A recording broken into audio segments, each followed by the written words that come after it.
Rice star शहर के सबसे अमीर आदमी वाइट 444 का ड्राइवर था। एक दिन वाइट 444 अपने बेटे के साथ सीढ़ियों से नीचे उतरा क्योंकि उसके बेटे को स्कूल जाना था। जाते जाते बाप ने बेटे को बाएं कहा और बेटा सीधे राइस स्टार की ओर देखने लगा। राइस स्टार अदब से बोला, छोटे सेठ जी चलिए, मैं आपको स्कूल छोड़ देता हूँ। वाइट 444 का बेटा गाड़ी में बैठ गया। राइस स्टार उसे स्कूल छोड़ने गया। बेटा उतरकर स्कूल के अंदर चला गया और राइस स्टार वापस लौट आया। कुछ घंटे बाद जब स्कूल छूटा तो राइस स्टार फिर पहुंचा और बोला, लिए सेठ जी।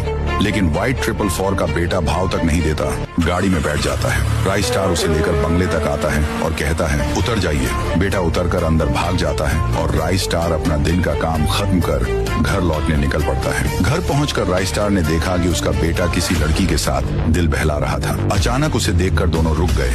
राइस स्टार गुस्से से बोला, ये क्या कर रहे हो? राइस स्टार का बेटा घबराकर बोला, पापा ये मेरी होने वाली पत्नी है, हम महीनों से मिल रहे हैं। मैंने आपसे कभी कुछ नहीं मांगा, लेकिन अब चाहता हूँ कि आप हमारी शादी करा दें। राइस स्टार ने उस लड़की को गौर से देखा। वह सीधी सादी और खूबसूरत थी। लड़के की सच्चाई देखकर राइस स्टार का दिल पिघल गया और बोला, ठीक है बेटा, परसों तुम्हारी शादी करा दूंगा। लेकिन राइस स्टार के पास एक भी रुपया नहीं था। मजबूर होकर वह खतरनाक गुंडे अज्जू भाई के पास पहुंचा और बोला, भाई मेरी बेटी की शादी करनी है, मुझे 10 लाख रुपए चाहिए, मैं अपनी ड्राइवरी से धीरे धीरे लौटा दूंगा। अज्जू भाई ने उसे पैसे दे दिए। उधर वाइट 444 का बेटा गाड़ी के पास आया। अचानक उसका मन हुआ कि क्यों ना गाड़ी चलाकर देखें। उसे गाड़ी चलाना अच्छे से आता भी नहीं था, फिर भी उसने गाड़ी उठाई और तेज रफ्तार से हाईवे पर निकल गया। हाईवे पर एक लड़की स्कूटी से जा रही थी। वाइट 444 के बेटे ने तेज रफ्तार में उसे टक्कर मार दी। स्कूटी चकनाचूर हो गई और लड़की वहीं पर मर गई।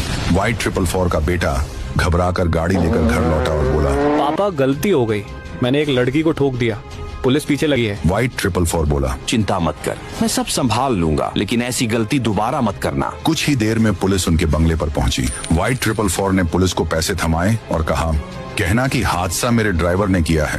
फिर उसने राइस स्टार को फोन लगाया। राइस स्टार बेटी की शादी का सामान लेकर पहुंचा ही था। वाइट 444 ने गुस्से से पुलिस वालों को इशारा किया, यही है मेरा ड्राइवर, इसी ने गाड़ी से लड़की को मारा है। राइस स्टार हक्का बक्का रह गया। बार बार बोला, मैंने किसी को नहीं मारा, ये इल्जाम झूठा है। लेकिन पुलिस वालों ने पैसों के लालच में उसकी एक न सुनी और उसे पकड़कर जेल ले गए। इधर घर पर अज्जू भाई पहुंचा। उसने दरवाजा पीटा और बोला, तेरे बाप ने शादी के लिए 10 लाख लिए थे, अब वो जेल में है, पैसा कौन देगा? तू देगा। राइस स्टार का बेटा तिलमिला उठता है और कहता, मेरे पापा को झूठा इल्जाम लगाकर जेल भिजवाया गया है, उन्होंने किसी को नहीं मारा। अब अज्जू भाई का कर्ज चुकाना और बाप को जेल से छुड़ाना, ये दोनों जिम्मेदारी राइस स्टार के बेटे के कंधों पर आ गई।